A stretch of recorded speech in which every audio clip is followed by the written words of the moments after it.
Welcome back to Next Gen Investing. It's time for FOMO today, talking Taiwan Semiconductor Manufacturing Company, TSM for short here, Jenny.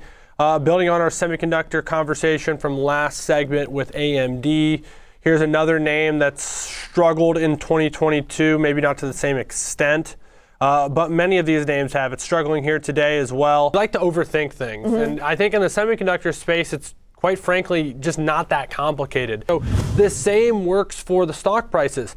When this was going on, everyone wanted these stocks, and now that the opposite is happening, seemingly no one wants these stocks. And so, sometimes it's a situation that, you're kind of just at the effect of the macro conditions that your sector is in. That's sort of what's happening in semiconductors.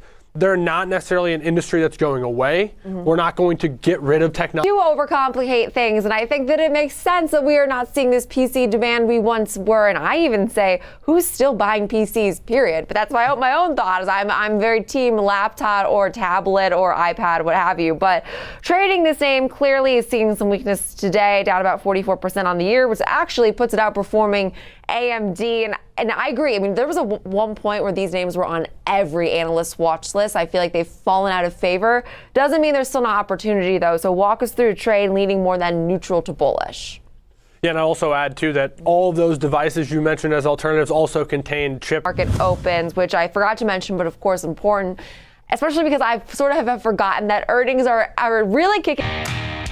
Welcome back to Next Gen Investing. Let's talk some automakers here. Jenny, on the particular focus is going to be on some of these legacy players and Ford and GM.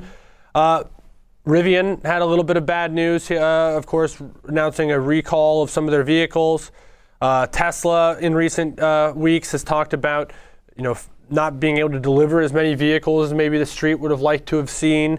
And now analysts not so happy with the legacy players either.